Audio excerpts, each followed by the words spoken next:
The day I learned my best friend had lied to me for years, it felt like my entire childhood folded in on itself. That's the only way I can describe it, like someone had taken every memory I cherished, every moment I thought was real, and pressed them into something small and unfamiliar. Something I could no longer trust. It happened on a quiet afternoon, one of those days where nothing feels particularly important. The sun was warm, the air smelled faintly of dust and jasmine, and I was sorting through old boxes in my mother's attic, boxes I'd opened 100 times before. Except this time, I noticed something I'd never seen. A name. A date. A signature that did not belong to anyone I knew. My heart didn't break in a dramatic way. It didn't shatter or explode. It just stilled. Like I'd swallowed silence. I remember sitting back on the attic floor, the wooden boards creaking beneath me, dust floating through the narrow shaft of sunlight. I could hear the faint hum of the ceiling fan downstairs, the clink of my mother washing dishes. Everything was peaceful, ordinary, which somehow made the moment feel even more unreal. Because staring at that paper, at that name, I felt the ground under my life shift. Just slightly. Just enough for me to feel it. And then, like a film reel suddenly snapping to life, I remembered the first person I'd ever trusted with my whole world. Alina. My childhood best friend. The girl who knew every corner of my heart. The girl who once promised, "I'll never lie to you, not ever." And yet, she did. She lied in a way that would change everything I knew about who I was. But that discovery, the betrayal, is not where this story begins. To understand what happened, you have to go back with me. Back to the years when things were simple, warm, and unbroken. Back to the life I thought I knew. Normal life/setup. Before all this, before the attic, before the document, before the truth cracked me open, life was predictable in the soft, comforting way small-town life can be. I grew up in a neighborhood where everyone knew everyone. Mothers shouted across fences, kids played barefoot on sun-warmed pavement, and the smell of lentils simmering on stoves drifted from one house to the next around dinner time. The kind of place where secrets didn't stand much chance. Or so I believed. My mother, Maria, was gentle in the way quiet people often are. She had soft eyes, a tired smile, and a voice that always carried a hint of worry, like she feared the world might take something from her if she wasn't careful. My father, Daniel, was the opposite. Loud, broad-shouldered, a man who laughed from the belly and cried without shame during emotional movie scenes. Together, they balanced like two halves of a seesaw. They never raised their voices at me. They never made me feel unsafe. If anything, they held me a little too close, though I never questioned why. And then, there was her. Alina. We met on the first day of kindergarten. She had pigtails and mismatched socks, and she insisted on sharing her grape juice with me even though I didn't like grape juice. From that moment, she stuck to me like a second shadow. By age 7, we had our own secret handshake. By age 10, we'd built a treehouse that leaned dangerously to the left. By age 12, we'd made a pact. No secrets. Ever. Even when we're old.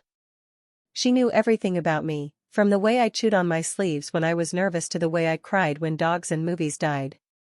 She knew about the birthmark on my shoulder, the one shaped like a tiny crescent moon. And she knew about the nights my mother would sit by my bed a little too long, brushing my hair back with a tenderness that felt deeper than worry. Looking back now, I realize she knew more about me than I realized. I spent most afternoons at her house. Her mother always baked something: banana bread, chocolate muffins, coconut cookies. I can still smell the rich buttery sweetness that clung to their curtains. Their home was loud, full of cousins and aunties who dropped in without warning. Compared to the quietness of my own household, it felt like living in Technicolor.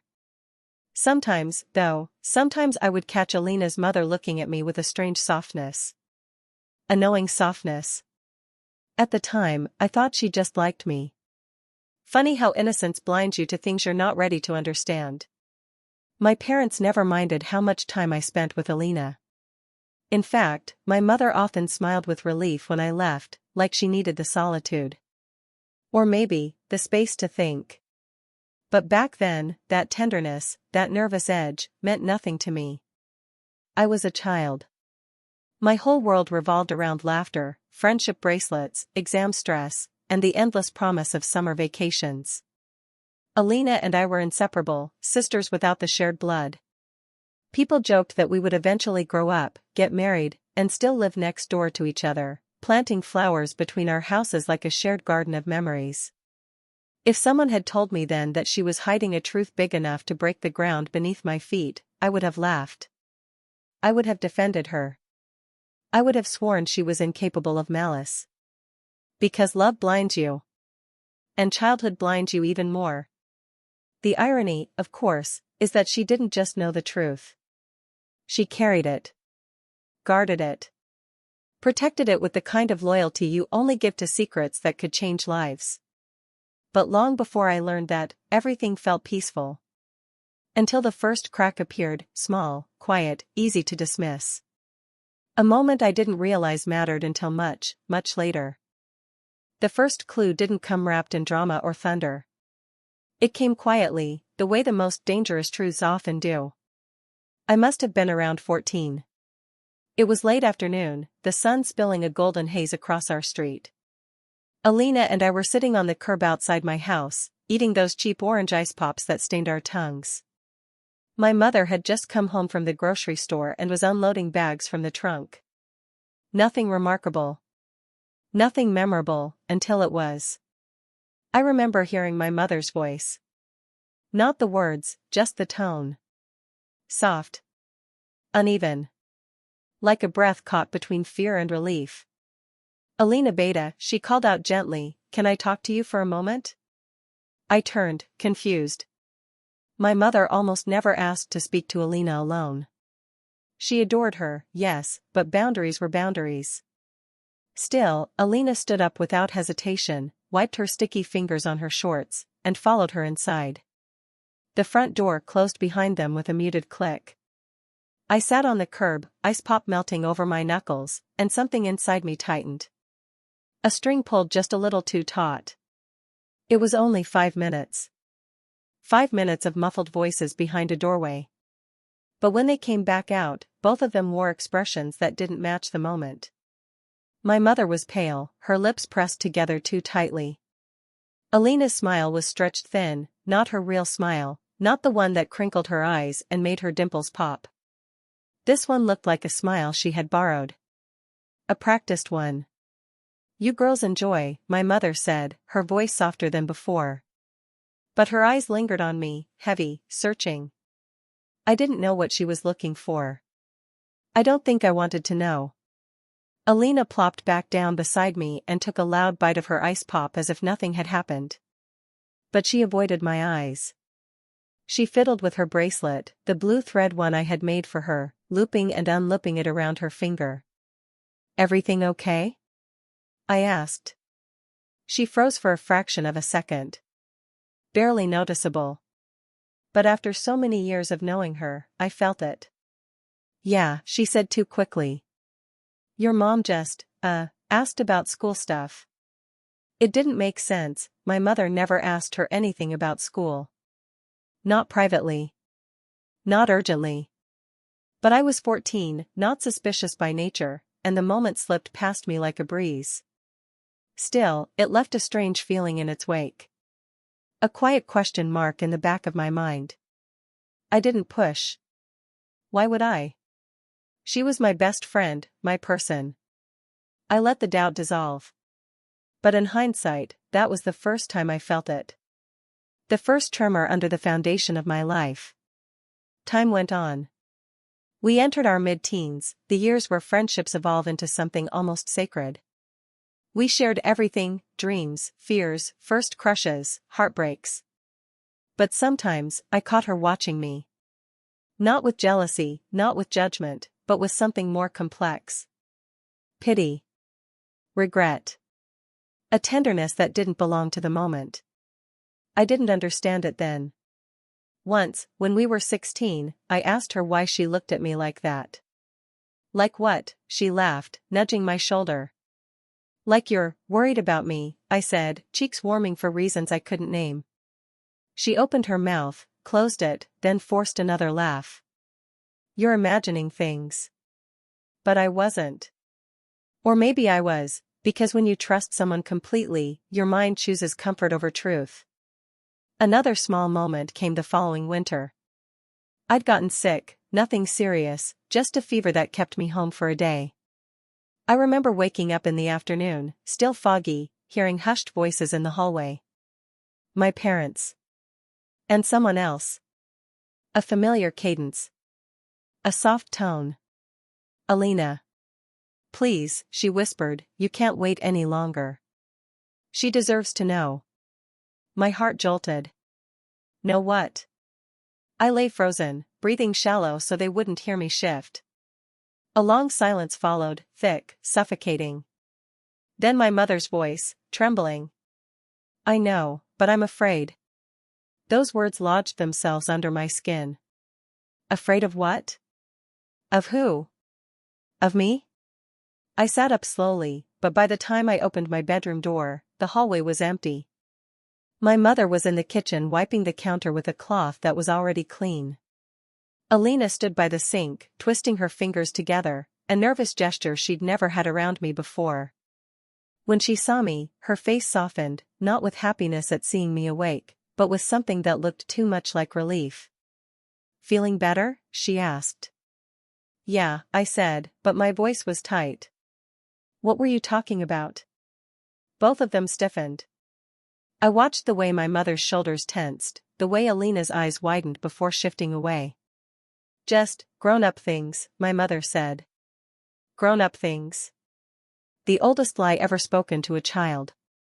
Even then, even sick and confused, I felt the lie for what it was. But I didn't press, because something in my mother's face made me swallow my questions. And something in Alina's eyes made me afraid of the answer. When you grow up with someone, you memorize their rhythms, how they laugh, how they think, how they lie. And I knew, deep down, that she was lying. Not a small lie. Not a white lie. A lie that made her tremble.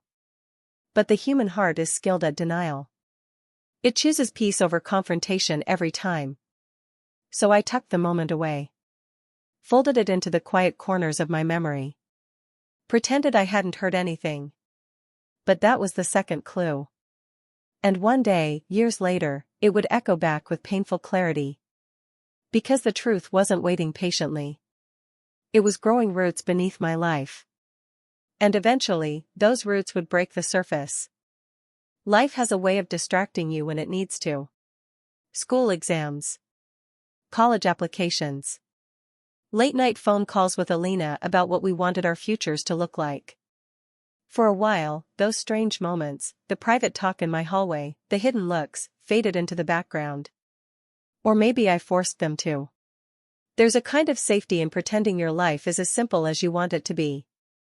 By the time we were 17, Alina and I had become the sort of best friends who didn't need words to communicate. A single look across a room was enough. She was still the person I trusted most, even as shadows quietly stretched between us, shadows I didn't yet understand.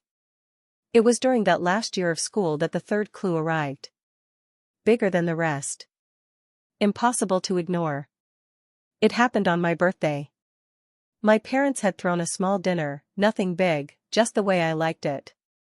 The kitchen smelled of roasted chicken and garlic, my father humming off-key while my mother fussed over the rice like it was the centerpiece of a royal feast. The house felt warm, full of the kind of everyday happiness we take for granted. Alina came late, which wasn't like her. When she finally walked in, her cheeks were flushed, and she clutched a small wrapped box to her chest. She hugged me too tightly, holding on longer than usual. I remember laughing and saying, okay, you'll suffocate me. She pulled back, but her eyes were shiny, not with joy. With something else. Something heavier. You okay? I whispered as everyone else moved toward the dining table. She nodded too fast. Yeah, I'm fine. Happy birthday. After dinner, when everyone was in the living room, she handed me her gift. A small velvet box. When I opened it, I saw a silver locket, delicate, simple, with a tiny moon engraved on the front. My throat tightened. The moon had always been our symbol, late-night talks, quiet promises, the childhood belief that we could always find each other under the same sky. But when I opened the locket, I froze. Inside, instead of a picture of us, was a single folded piece of paper. A note. My fingers felt stiff as I pulled it out. Alina's handwriting, small and neat. For when you need it. That was all it said. 6 words. No explanation. I looked up at her, confused. What does this mean? Her lips parted, but no sound came out. Her eyes darted toward my parents, who were watching us from across the room with too much attentiveness to be casual. My father had paused mid-sentence. My mother's hands were clasped tightly in her lap. Alina swallowed hard. You'll understand one day. One day. Not today. Not now, when I was asking, needing, an answer. I felt something drop inside me, like a coin falling into a well with no bottom. You're scaring me, I whispered. She shook her head quickly. No, I promise, it's not bad. It's just, important. Too important to explain at the wrong time. I stared at her for a long moment, waiting for her to say more. She didn't. She wouldn't. The moment cracked open a hollow inside me. A place where fear could echo. That night, I placed the locket on my nightstand and stared at the ceiling for hours. I felt like a thread was pulling at me, gently, persistently, unraveling something I didn't know existed. I tried to talk myself out of the feeling. Maybe the note was symbolic. Maybe she was being sentimental. Maybe I was overthinking. But deep in my chest, I knew. Something was coming. The 4th clue came during our college orientation week. Alina and I happened to be placed in the same introductory seminar. I should have been thrilled, this was our dream, studying together, building a life that felt intertwined since childhood. But during break, as we walked through the courtyard, something happened that still burns in my memory. We passed by a booth advertising genetic testing kits, ancestry breakdowns, health insights, the usual flashy marketing. A group of students were laughing and signing up to get free sample kits. I slowed down, curious. But Alina stopped completely. Her hand shot out and grabbed my arm, tight, almost painful. Don't, she said. Her voice was sharp, unlike anything I'd heard from her before. I blinked at her. What? I was just looking. Her breathing had changed, shallow, uneven. She glanced around as if afraid someone had heard. You can't do those tests, she whispered urgently. Why not?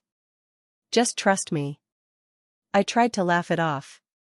What, you think they'll clone me or something? But she didn't smile. Not even a flicker. She stepped closer, her voice barely audible. Please, promise me you won't do them. I stared at her, stunned. Alina, what is going on? Why are you acting like this? She closed her eyes, her lashes trembling. Then she said something that haunted me long after. Some truths aren't meant to be found that way. When she opened her eyes, I saw raw fear in them. Fear for me. Fear of me. Fear of the truth. I didn't understand it, not then. But the way she held my arm. The way her voice cracked. The way she looked at me like I was standing on the edge of something dangerous. That moment lodged itself deep inside me. And the suspicion that had been whispering for years finally grew loud enough to hear clearly. Something was wrong. And whatever it was, Alina knew it. Knew it intimately. Painfully. Completely. Over the next months, her behavior became more inconsistent. Sometimes she was her normal self, laughing, teasing, making late-night plans. Other times, she withdrew, watching me with that same heavy tenderness I'd seen years before. Once, during a movie night at my house, my mother walked into the living room and froze when she saw us. Not because she was surprised, but because she looked at me like she was memorizing me. Like she was afraid someone might take me away. Her eyes flicked to Alina. Alina nodded subtly, as if reassuring her. And in that instant, I felt something cold move through me. They were both hiding something from me. Something big. Something that connected them in a way that excluded me. A secret woven between two of the people I loved most. And it was only a matter of time before it surfaced. Sometimes the truth doesn't arrive like a storm. Sometimes it arrives like a single gust of wind. Gentle enough to feel, strong enough to change the weather. For me, that gust came on a quiet Sunday morning. I was home for the weekend, sitting at the dining table with my laptop open, finishing an essay due Monday. My mother was in the kitchen preparing chai, humming softly as she moved around. My father was reading the newspaper, glasses perched on the bridge of his nose. A normal scene. Ordinary. Comfortable. Until it wasn't. My phone buzzed. A message from Alina. "Are you home?" I typed back. "Yeah, why?" No reply. A minute passed. Then two. Then the front door opened suddenly, and there she was, out of breath, face pale, eyes wide with worry. She didn't greet my parents. She didn't take off her shoes. She didn't even say hello to me. She just walked straight over, grabbed my wrist, and whispered urgently. "We need to talk. Now." My mother stiffened. My father folded his newspaper slowly, carefully, like someone bracing for impact. My heart began to pound. "What's going on?" I asked, my voice cracking. Alina swallowed, her grip tightening around my wrist. "Not here," she said. But I didn't move. I looked at my parents. And in that moment, in their silence, in the way they exchanged a terrified, knowing look, I understood. They knew what she wanted to say. "Tell me here," I said, pulling my hand away. "I'm not going anywhere." Alina's eyes filled instantly, not with guilt, but with a kind of sorrow that felt ancient. A kind of sorrow that had been waiting years for this moment. She shook her head. "I can't." "You can," I said. "And you will." My mother set the chai spoon down so slowly it was almost painful to watch. She closed her eyes. My father leaned back, exhaling a long, broken sigh. And then Alina whispered words I'd never forget. "Your parents, they aren't your biological parents." The room froze. Completely. My heart plummeted, but my body felt strangely light, like I'd been lifted out of myself. What did you say?" I whispered. Alina's chin trembled. "They adopted you. When you were a baby." My mother gasped softly, covering her mouth with shaking hands. Tears spilled instantly, like they'd been waiting just behind her eyes for years. My father stared at the table, a stillness in his posture I had never seen before. A defeated kind of stillness. I felt nothing at first. Not shock. Not pain. Just a numbness so vast it swallowed every part of me. I stood slowly, feeling the ground tilt beneath me. "No," I said. "No, that's not true." Alina stepped forward, reaching for me. I stepped back. "My parents would never lie to me about something like that," I said. But even as the words left my mouth, I knew. I knew. Because suddenly, those moments I'd buried years ago began to surface, my mother's trembling voice, the secret conversations, the fear behind their eyes, the way Alina had watched me all these years with a guilt too big for a child. Alina whispered, "They didn't want to lie. They just didn't know how to tell you." I was never supposed to know either. But I found out, and I kept the secret because they begged me to. They were scared. I turned to my parents, the room spinning. "Is it true?" I asked. My mother broke. She collapsed into tears, nodding helplessly. My father stood and came closer, but stopped a few feet away like there was an invisible barrier between us, one made of 18 years of love, and 18 years of silence. "Yes," he said, his voice thick. It's true. The numbness shattered. And pain came crashing in. It felt like every memory I had, every childhood moment, every warm night, every family dinner, every comforting hug, suddenly cracked down the middle. I stepped back until my legs hit the edge of the dining chair. So my whole life, I whispered, you knew. And you didn't tell me. And you told her? My mother shook her head frantically. No, Beta, she found out accidentally. We didn't tell her. We never wanted anyone else to know. But she did know, I said, pointing at Alina with a trembling hand. And she kept it from me. 4 years. My best friend. The girl who knew how I laughed, how I cried, how I dreamed. She knew something about me before I did. And she kept it. I wanted to tell you, Alina cried. So many times. But your mother. She's not my mother, I snapped. The silence that followed was suffocating. My mother's face crumpled like paper. But I couldn't take the words back. I couldn't stop them. I was drowning. My father's voice broke the silence, soft, pleading, trembling. We chose you. We loved you. From the moment we held you. Stop, I said, clutching the back of the chair for stability. Just stop. I can't. I can't hear this right now. Alina wiped her face with trembling fingers. I'm so sorry, she whispered. I never wanted to hurt you. I didn't know how to carry it anymore. It was eating me alive. I looked at her, really looked at her. She wasn't my enemy. She wasn't the villain. But she was the one who broke the silence. And she was the one who betrayed my trust by keeping it. You should have told me, I said, my voice cracking. You were my best friend. You should have told me. Alina sobbed harder, her body shaking. My mother fell to her knees beside the table, crying into her hands.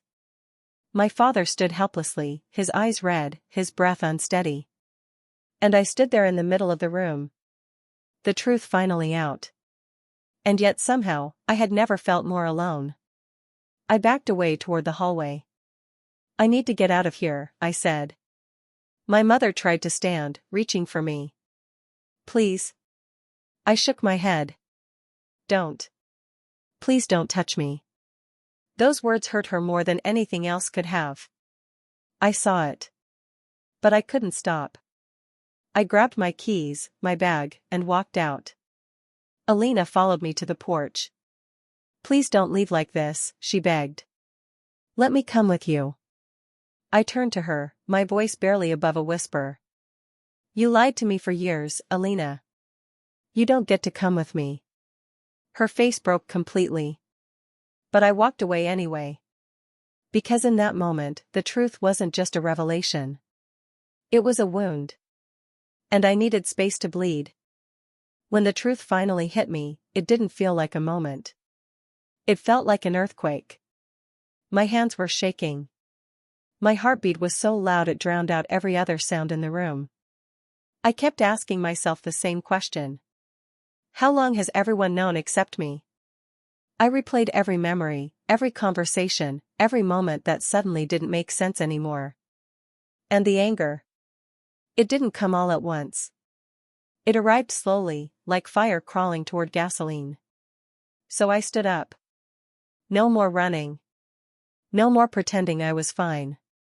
I grabbed my phone and marched straight toward the one person who owed me answers. If they spent years building this lie, then I was going to tear it down in minutes. I didn't care if my voice cracked. I didn't care if they tried to deny it. I didn't care if the truth hurt. Because being lied to hurt more. And for the first time in my life, I wasn't afraid of the truth anymore. I didn't knock. I didn't hesitate. I pushed the door open and walked in like someone who had nothing left to lose. They looked up at me.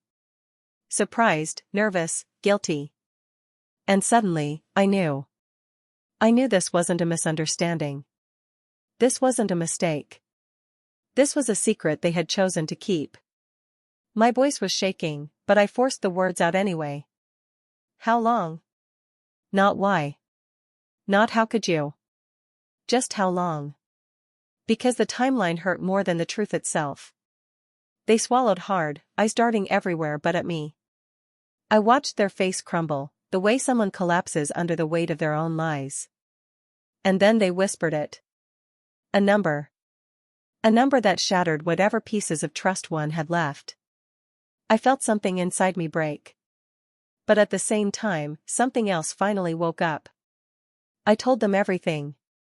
The confusion, the betrayal, the nights I felt something was wrong but couldn't name it. All the moments they could have told me the truth. And chose silence instead. They tried to explain. To justify. To apologize. But I didn't want excuses. I wanted honesty. And for the first time, I realized they never really gave it to me. So I turned around, hand on the doorknob, heartbeat pounding in my ears. Their voice trembled behind me. Please, don't walk away. But I already had. Not from them. But from the lie they built around my life. When I stepped outside, the air felt different. Colder, heavier. Like the world was adjusting itself around the truth I had just uncovered. I didn't cry. Not at first. I just stood there, staring at nothing, feeling everything all at once. And then it hit me. The moment that breaks you before it rebuilds you. I realized I wasn't just walking away from a lie. I was walking toward a version of myself I had never met. One that wasn't controlled.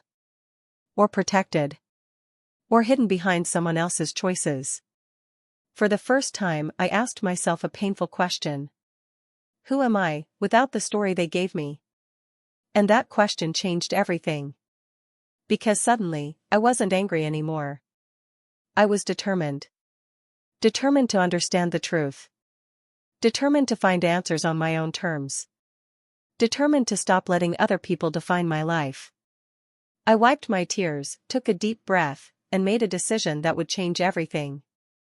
I was going to uncover the whole truth. Every detail, every lie, every missing piece. No matter where it led me. Or who it exposed. That was the moment everything shifted. The moment the victim became the seeker. The moment the story stopped happening to me. And started happening because of me. I wasn't running anymore. I was ready. I didn't sleep that night. I lay in bed staring at the ceiling, the faint hum of the ceiling fan sounding louder than it ever had before. My mind kept circling the same thought like it was afraid to let it go. If Emma lied once, how many other truths were buried underneath that lie? By sunrise, something inside me had settled. Not peace, no, not yet. But resolve.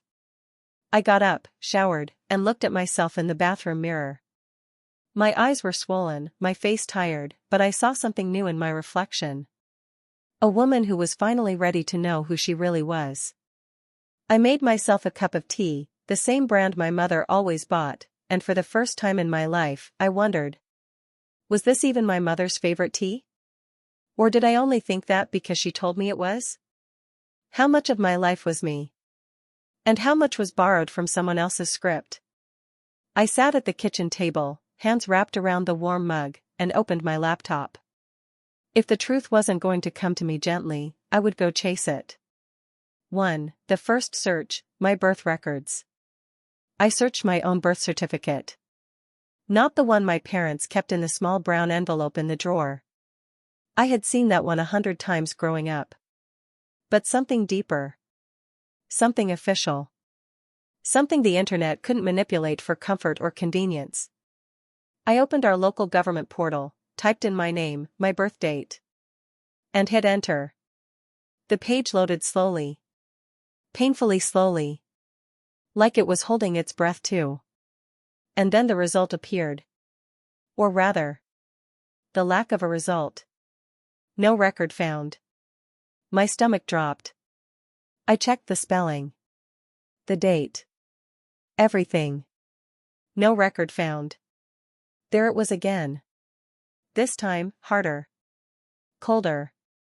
Like the truth was knocking. I stared at the screen for a long time, feeling a strange mixture of fear and validation. Fear, because nothing prepares you to see your own identity erased. Validation, because this was no longer just Emma's lie. Something bigger had been hidden. And someone besides a teenage girl, had helped hide it. 2. A phone call with heavy silence. I tried calling my mother. She didn't answer. That wasn't surprising. She was sensitive, quiet, and the kind of woman who avoided conflict even if it meant swallowing her own pain. But in that moment, her silence felt like confirmation. I tried again. Still nothing. I set my phone down and exhaled shakily. I knew she wouldn't give answers today. Not when she didn't even have the courage to pick up the phone. So I called the one person who had nothing left to lose. My Aunt Lena. Lena was my mother's older sister, the one who'd always been slightly on the outside of the family circle, too outspoken, too unfiltered, too brutally honest for anyone's comfort. She picked up on the second ring. Hello? What happened to you yesterday? Your mama was crying all afternoon. Her voice was sharp but not unkind. Auntie. I need to ask you something. And I want the truth. Please. There was a pause. A long one. Ask. I swallowed. Hard. Am I adopted? I heard a soft, breathy sound, like someone pressing a hand to their mouth. Then. Who told you? My heart dropped to the floor. Which meant. There was something to know. My throat tightened. So it's true. I didn't say that. Auntie, please.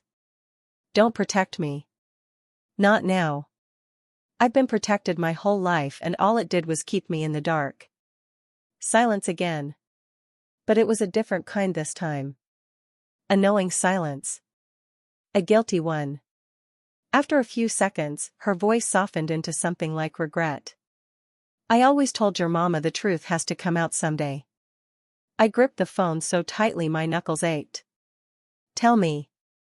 Everything. 3. The story I was never supposed to hear. What she told me didn't come all at once. It came like slow, unraveling threads, each one tugging at the next. You were born in another city, she began. Your birth mother, she was very young. Much too young. And she wasn't stable. There was a lot happening, things you shouldn't have had to live through. I felt tears prick my eyes. So my parents adopted me secretly? It wasn't meant to be a secret, she said softly. Your mother wanted to tell you when you were older. But then, you got sick that year, and she didn't want to overwhelm you. And then another year passed, and another, and suddenly you were 10, then 15, then 17.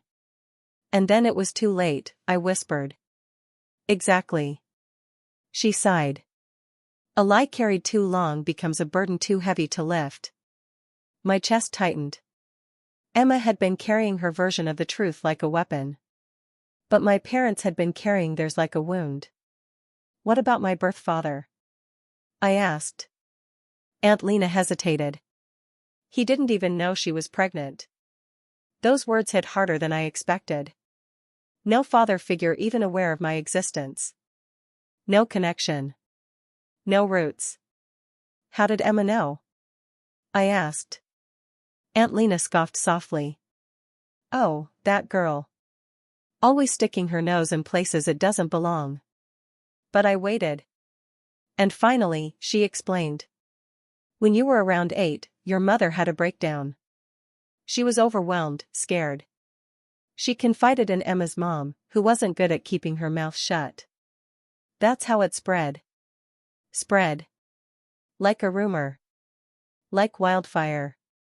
Like something careless passed around playground whispers and PTA circles. And no one told me? I asked. No one wanted to hurt you. I let out a shaky exhale. Not telling me hurt me more. Aunt Lena's voice broke a little. I know, sweetheart. 4. The final piece, a name. Do you know her name? I asked quietly. My birth mother? Another long pause. Then, in a gentle, almost reluctant voice, she said. Yes. I do. My breath caught. Her name felt like a key sliding into a lock I didn't even know existed. Aunt Lena told me slowly, carefully, almost like she was afraid the syllables alone might shatter me. And maybe they did. Because hearing that name, a real name, belonging to a real woman, made everything real in a way it hadn't been before. I wasn't just uncovering a story anymore. I was uncovering a person. A life. A history that existed before I ever took my first breath. And for the first time since Emma blurted out the truth on that school bench, I felt something I didn't expect. Not just pain. Not just betrayal. But curiosity. And, strangely, relief. Because the truth wasn't killing me anymore. It was freeing me. I didn't plan for the truth to spill into the open. But sometimes, when you start pulling at a single loose thread, the whole fabric of a story unravels. Not just in your hands, but in front of everyone. It began the very next week. After my conversation with Aunt Lena, I decided to face my mother in person. I didn't want phone lines or distance between us.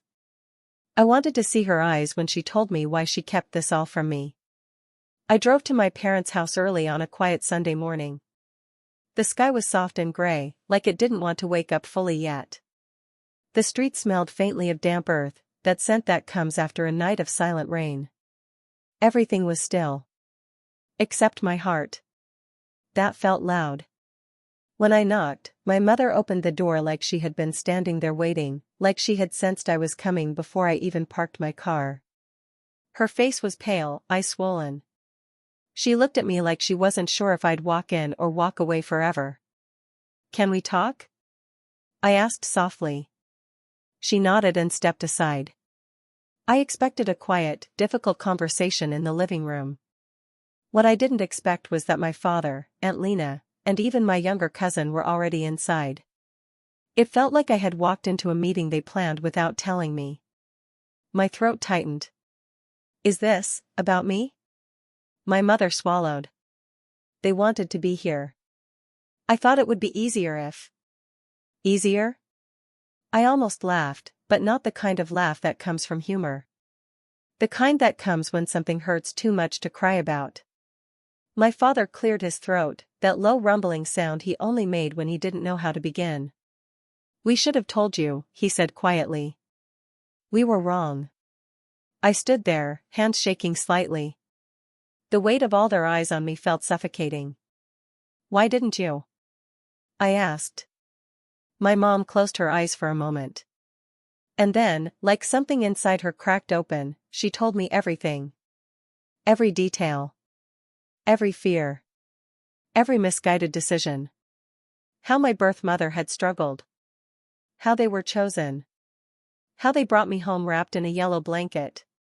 How my mother cried every night for a year, terrified I wouldn't call her mom one day. How the lie grew until it wasn't a lie anymore, it was just something they agreed not to mention. And how Emma's mother found out by accident and told her daughter. I felt the room closing in around me. "Do you know what it's like," I whispered, "to find out something so big from someone who never cared how it would break me?" My mother's voice shook. "That's exactly why I wanted to tell you myself. But the longer it went on, the more I feared you'd hate us."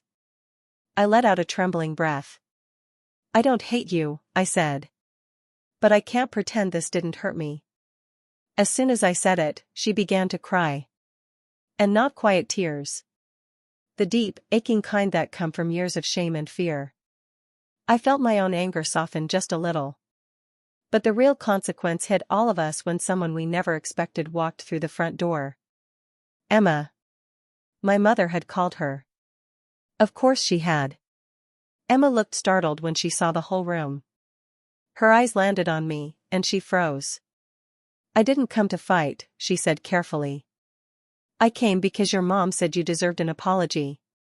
She wrung her hands, something she used to do in middle school whenever she lied to a teacher. But today she wasn't lying.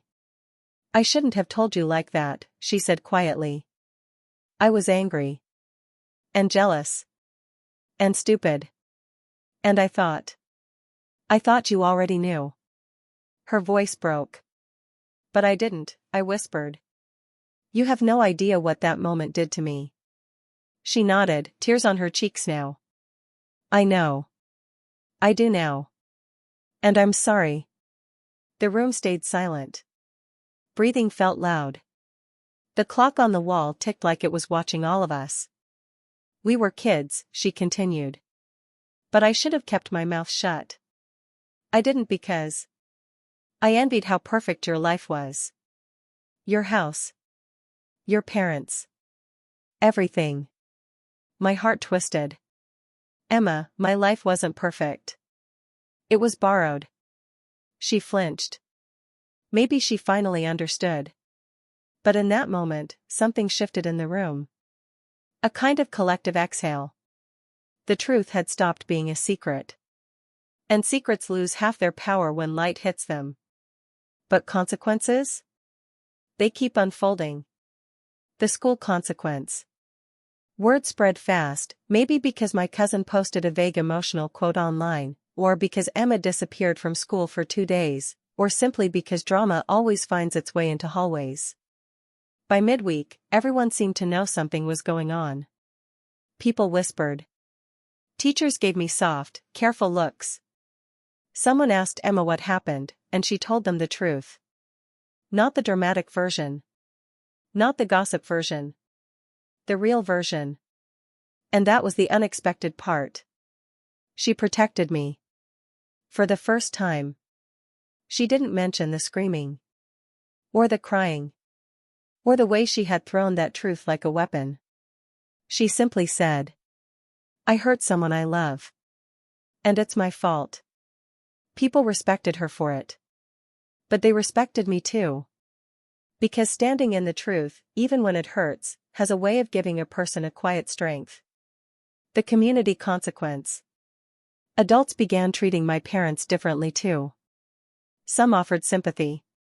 Some judged them.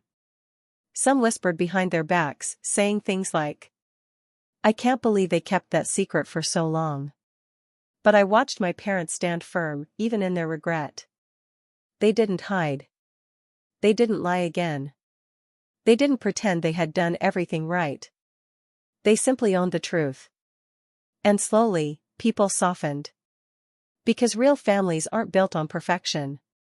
They're built on forgiveness. And forgiveness always starts with honesty. The personal consequence. As for me? For the first time in my life, I wasn't defined by a lie. People didn't look at me with pity. They didn't treat me differently. They didn't question my worth or belonging. In fact, I felt something unexpected. Seen.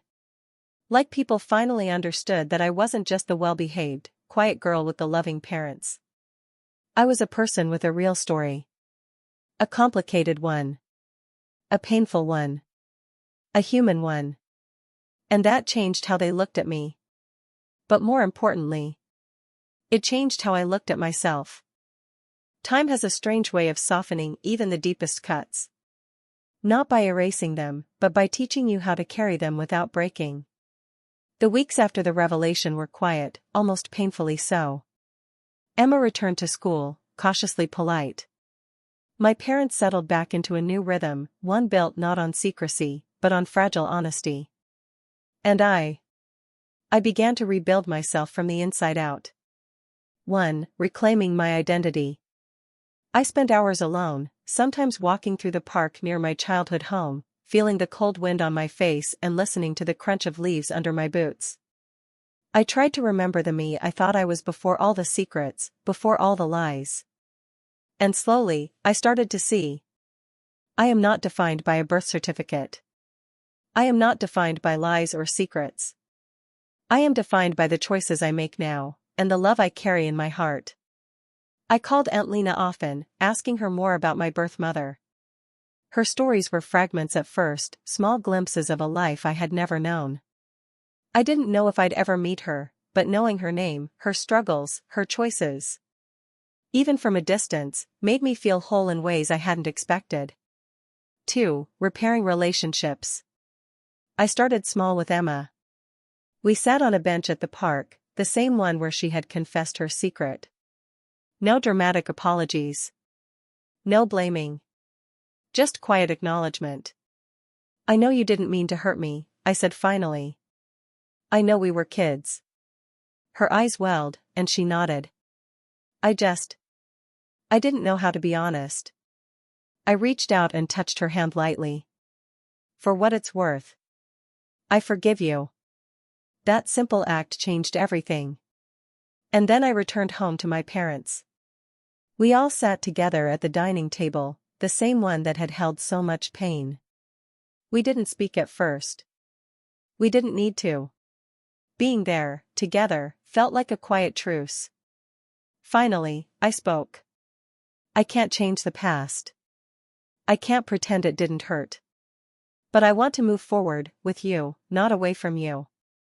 My mother's tears came again, but this time they weren't just from guilt. They were from relief. From hope. 3. Finding strength. In the months that followed, I began to understand a truth Aunt Lena had told me long ago. Secrets are heavy. Truth is freeing.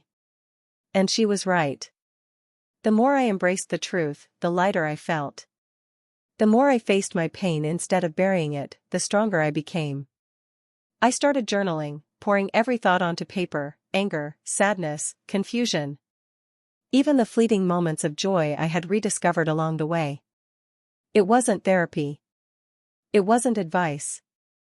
It was simply me, acknowledging that I had a voice, and that voice mattered. 4. Reconnecting with my birth story.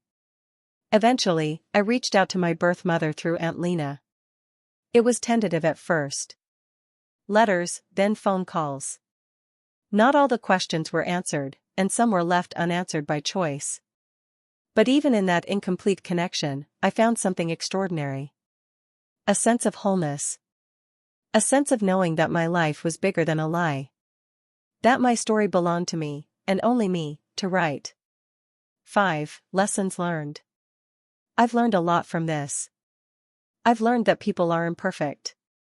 That the ones we love the most can hurt us, sometimes unknowingly, sometimes through fear. I've learned that betrayal can cut deeply, but honesty can heal slowly. And I've learned that our lives are defined not by the secrets we inherit, but by the courage we show when facing them. I am stronger. I am wiser. And for the first time in my life, I feel truly free. The first time I smiled without hesitation after all of this, I realized something else. Forgiveness isn't about them, it's about you. Forgiveness is the gift you give to yourself to stop carrying the weight of what others did. And once you give it, you can finally move forward. That's what I did. Sitting here now, I look back on everything. The secrets, the lies, the heartbreak, and the truth that finally set me free. I've learned that life doesn't always give us the clarity we want. Sometimes, the people we trust the most make mistakes. Sometimes, the truths we deserve to know are hidden behind years of fear, pride, or misunderstanding. But the lesson I hold closest is this. Truth has a way of finding you, whether you chase it or wait for it. And when it does, it has the power to heal, if we let it. I want you to think about your own life for a moment. Are there truths you've been avoiding? Secrets you've been carrying for someone else's comfort? Or maybe there's someone in your life whose honesty you've been waiting for, and you've been too afraid to ask.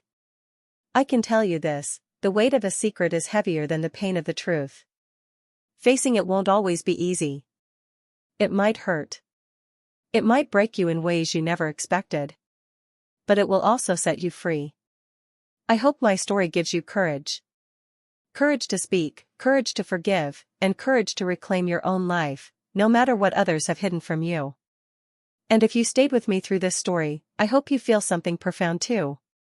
The past shapes us, yes, but it doesn't define us. We get to choose who we become. Would you have faced the truth if it meant shaking the foundations of your life? Tell me your thoughts in the comments, I truly want to hear them.